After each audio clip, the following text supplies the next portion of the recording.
व्यक्तिगत भाव और आदर्शगत दृष्टिकोण मु विश्वास करे जे संरक्षण सामाजिक न्याय एवं सशक्तिकरण सहायक हुए एथिरे आमर द्विमत हबार कथा ना किंतु तेणु सर्वांतकरण देखा गले राज्य सरकार जो पदक्षेप नहीं से पदक्षेप को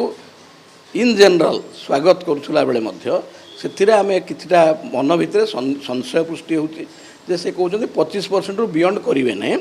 बहु स्टेट जो सुप्रीम कोर्टर कैप 50% रु अधिक जाइए तमिलनाडु 69.5 जाइए केंद्रीय अनुष्ठान मानक 54% दि जाइए सी गोटे कथा द्वितीय कथा है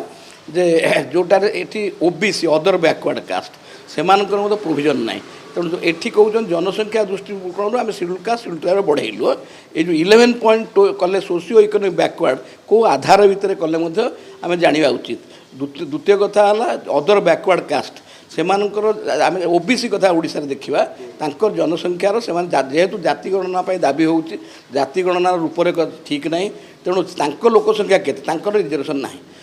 ओडिशार सरकार अतीत वीमेन रिजर्वेशन करते से वीमेन रिजर्वेशन कथा ना एवं अन्य कथा बेले मुझे व्यक्तिगत भाव विश्वास करे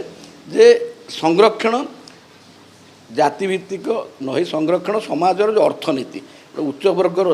दरिद्र लोक अच्छा धनी लोक अच्छा तेणु से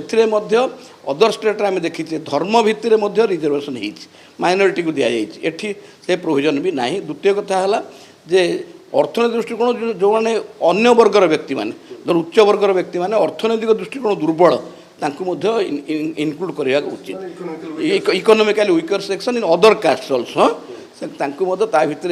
इनक्लूड करने उचित तेणु ओभरऑल देखा गले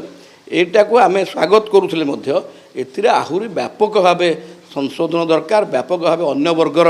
तांकर संरक्षण को इनक्लूड करने उचित आवश्यक हेले अन्य राज्य मैंने जपदी कर 50% कैप को उठे देकर दि जाऊ जोता द्वारा कौन हम दरिद्र अर्थनैतिक दृष्टिकोण दुर्बल सामाजिक शिक्षागत दुर्बल महिला माने शेड्यूल कास्ट शेड्यूल ट्राइब प्रकृत भाव सशक्त हे आउ गोटे दिगदार रोचे जोटा एजुकेशनल इंस्टीट्यूशन सीट्रे कर सीट मत वृद्धि करी जदि जो परसेंट पाईगले आगु जो परसेंट थिला जनरल कास्ट जमी करुँच आमर पार्लियामेंट कर महिला बिल आसो तेणु बढ़ईदे 800 करदे सेमती एजुकेशनल इंस्टीट्यूशन मानक सीट